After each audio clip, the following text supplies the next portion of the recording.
여러분 안녕하세요. 스포츠 투나잇의 주시은입니다. 지난주 프로야구뿐만 아니라 한국 스포츠계를 떠들썩하게 했던 뉴스가 있었죠. 바로 신세계그룹이 SK 야구단을 인수하기로 결정한 건데요. 이로써 인천을 연고로 하는 야구단의 주인이 1982년 한미 슈퍼스타즈를 시작으로 청보와 태평양, 현대와 SK를 거쳐 6번째 팀을 맡게 됐습니다. 이미 5번의 이별을 경험한 인천 팬들은 신세계그룹이 적극적인 투자를 약속하면서 그나마 위로로 삼고 있는데요. 이 소식을 포함해 한 주간의 주요 스포츠 뉴스를 투나잇 브리핑에서 확인하시죠.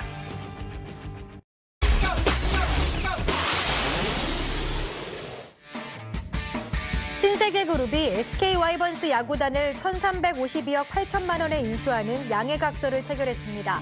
SK 연고지인 인천을 유지하고 코칭 스태프를 비롯한 선수단과 프런트를 그대로 이어받아 오는 3월 정식으로 출범할 예정인데요. 신세계그룹은 장기적으로 돔구장 건설을 추진하는 등 공격적인 투자로 팬 서비스를 강화하겠다는 각오입니다. 이로써 쌍방울 인수 형식으로 2000년 창단해 4번의 우승을 이룬 SK 와이번스는 21년 만에 프로야구 역사 속으로 사라지게 됐습니다. 배드민턴 월드투어 파이널에서 이소희 신승찬조가 김소영 공용조의 승리를 거두며 왕중왕에 올랐습니다. 세계 랭킹 4위인 이소희 신승찬조는 세계 랭킹 6위 김소영 공용조의 1게임에서 6점 차로 크게 패해 2주 연속 은메달에 머무는 듯 했는데요. 팽팽한 추격전 끝에 짜릿한 역전승을 거뒀습니다.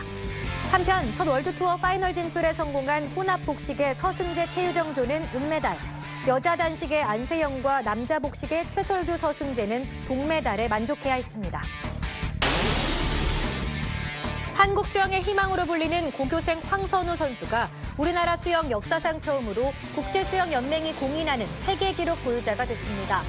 황선우는 지난해 11월 김천에서 열린 국가대표 선발전 자유형 200m 결승에서 1분 45초 9위의 세계 주니어 신기록으로 우승을 차지했는데요. 국제연맹은 기록과 관련된 증빙 서류 검토를 모두 마친 후 1월 26일자로 황선우의 남자 자유형 200m 기록을 세계 주니어 기록으로 공식 인정한다고 알렸습니다. 한국 여자농구의 전설 전주원 우리은행 코치가 여자농구 대표팀 감독으로 선임됐습니다. 대한농구협회는 27일 전주원 감독과 이미선 코치에게 2020 도쿄올림픽 지휘봉을 맡기기로 결정했는데요. 여자농구 대표팀 감독을 여성이 맡은 건 지난 2005년 박찬숙 감독과 2006년 정미라 감독이 있었지만 올림픽이나 아시아게임을 이끌게 된 건 이번이 최초로 전주환 감독은 올림픽 단체 구기 종목 사상 최초의 한국인 여성 감독이 됐습니다. 우리나라 대표팀은 지난해 2월 세르비아에서 열린 도쿄올림픽 최종 예선을 통과해 2008년 베이징 올림픽 이후 12년 만에 본선 진출에 성공했습니다. 쇼트트랙 스피드스케이팅 대표팀이 네덜란드에서 개최 예정인 올 시즌 세계선수권 대회에 불참합니다. 대한빙상경기연맹은 코로나19의 확산으로 선수들이 정상적인 훈련을 하지 못했고 선발전을 개최하지 못해 대표팀이 꾸려지지 않은 상황이라며 파견 불가 사유를 알렸는데요. 이와 함께 국내외 코로나19 상황을 주시하면서 향후 안전하게 대회에 참가할 수 있도록 관련 방안을 준비하겠다고 밝혔습니다. 투나잇 브리핑 전해드렸습니다. 쇼트트랙과 스피드스케이팅이 세계선수권에 불참하면서 이번 시즌은 국제대회 출전 없이 마무리하게 됐는데요. 반면 피겨스케이팅은 2022 베이징 올림픽 출전 티켓이 세계선수권에서 결정되기 때문에 오는 3월에 열리는 대회에 출전하게 됩니다. 자, 이어서 배구장으로 넘어가 보겠습니다. 봄 배구가 가까워지면서 코트 위 선수들의 플레이에도 간절함이 묻어나는데요. GS칼텍스와 IBK 기업은행의 경기에선 어떤 일이 있었을까요? 영상으로 확인해 보시죠. V리그 여자부 현재 순입니다. 선두 흥국생명이 승점 50점 고지를 밟았습니다. GS칼텍스와 한국도로공사가 주춤하는 사이 IBK 기업은행과 KGC 인삼공사가 추격을 시작했고 최하위 현대건설은 5연패를 끊어냈습니다. 남자부 순입니다. 1위 대한항공과 2위 KB손해보험이 나란히 3연승을 달리고 있고 OK금융그룹의 뒤를 이어 우리카드가 승점 1점 차 4위, 한국전력 현대캐피탈에 이어 삼성화재가 최하위입니다.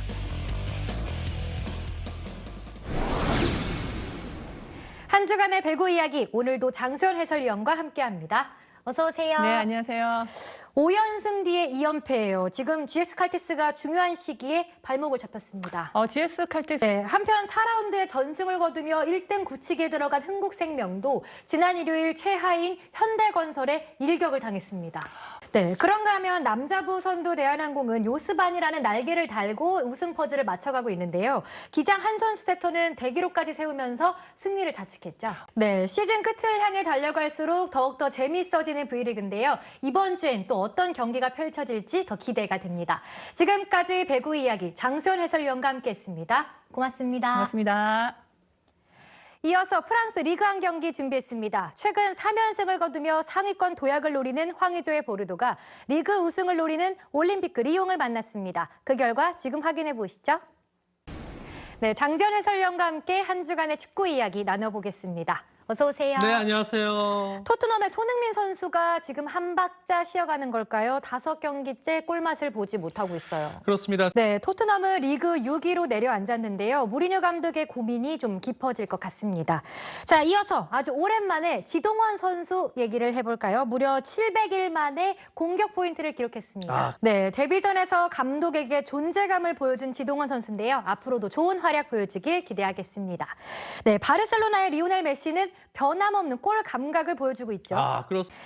네, 리오넬 메시는 최근 4년간 7,500억 원이라는 특급 계약이 유출되면서 논란의 중심에 서기도 했는데요. 그런 가운데서도 득점을 기록하는 모습을 보니 역시 메시는 메시인 것 같습니다. 지금까지 축구 이야기 장지현 해설위원과 함께했습니다. 고맙습니다. 네, 감사합니다. 지난주에 이어 스스스에서 유희관 선수를 만나봤습니다. 쉴 틈 없이 쏟아내는 센스 넘치는 입담에 웃음이 끊이지 않는 시간이었는데요. 은퇴 후 유쾌했던 선수로 기억되고 싶다는 유희관 선수. 이미 그 바람은 이루지 않았나 싶습니다. 이어서 주간 빅매치에선 2020-21 시즌 IBSF 스켈레톤 월드컵 마지막 대회인 8차 대회 준비했습니다. 세계대회 연속 메달에 도전한 윤성빈 선수의 경기 모습 지금 함께 하시죠. 이 대회를 끝으로 이번 시즌 월드컵 대회는 모두 마무리됐는데요. 윤성빈 선수는 1차 시기 6위에서 2차 시기엔 4위까지 끌어올렸고 기대주 정승기 선수는 7위, 김지수 선수는 10위로 마무리했습니다. 윤성빈 선수는 2월 11일에 시작되는 이번 시즌 마지막 대회인 세계선수권에서 다시 메달에 도전하는데요. 남은 시간 컨디션 관리 잘해서 기분 좋은 소식 전해오길 응원하겠습니다. 오늘 스포츠 투나잇에서 준비한 소식은 여기까지입니다. 금주의 명장면 보내드리면서 저는 인사드릴게요. 늦은 시간까지 함께해 주셔서 고맙습니다.